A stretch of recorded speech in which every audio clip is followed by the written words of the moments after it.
বলিউড অভিনেতা শাহিদ কাপুর শুধুমাত্র অভিনয় দক্ষতা দিয়ে নয় বরং ব্যক্তিগত জীবন নিয়েও প্রায় সংবাদ শিরোনামে থাকেন তিনি।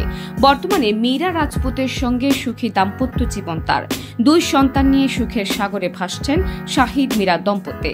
তিনি বর্তমানে অনেক বেশি আলোচনায় আছেন শাহিদ। তবে সম্প্রতি অভিনেতা এক ভীষণ ব্যক্তিগত ঘটনা শেয়ার করেছেন যা ভক্তদের মনোযোগ আকর্ষণ করেছে।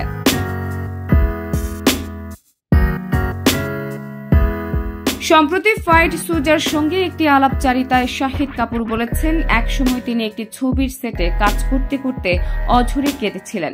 এই কান্নার পেছনে কোনো চলচ্চিত্রের কাজ বা কোনো ফিল্মের চাপ ছিল না, বরং তার হৃদয়ের যে গভীর ব্যথা ছিল সেটি তাকে অঝরে কাঁদিয়ে দিয়েছিল। শাহিদ কাপুর বলেন, আমার মেকআপ ম্যান আমাকে বলেছিলেন, আমি এইমাত্র তোমার মেকআপ শেষ করেছি, তুমি চুপ থাকতে পারবে না। কিন্তু তখন আমি বলেছিলাম, আমি এটি সম্পর্কের কিছুই করতে পারছি না, মনে হচ্ছে আমি নিজেকে ধ্বংস করছে।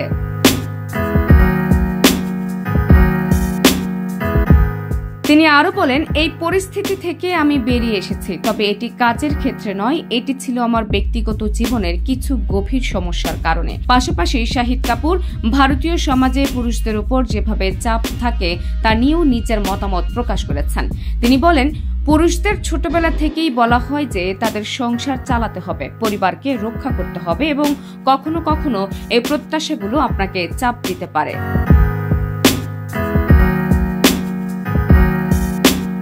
তিনি আরো বলেন, কখনো কখনো আপনি শুধু চান আমার সবকিছু নিয়ে চিন্তা করার দরকার নেই, আমি দুর্বল হতে চাই, এমন পরিস্থিতিতে অন্য কেউ আমাকে রক্ষা করবে। শাহিদ কাপুর অনুভব করেছিলেন যে মাঝে মাঝে পুরুষদেরও দুর্বল হতে ও সাহায্য চাইতে পারে। তার মতে কখনো কখনো আপনি ভাবতে চান যে আমি কেন সবকিছু নিজেই করতে পারি না, প্রয়োজনে মাঝে মাঝে কি ভূমিকা বদলানো যায় না। শাহিদ কাপুর তার পরবর্তী ছবির ব্যাপারে আলোচনা করেছেন যা আগামী বছর মুক্তি পাবে। ছবির নাম দেবা। এই ছবিতে তাকে একটি নতুন চরিত্রে দেখা যাবে, যা তার ভক্তদের জন্য এক নতুন অভিজ্ঞতা হতে চলেছে।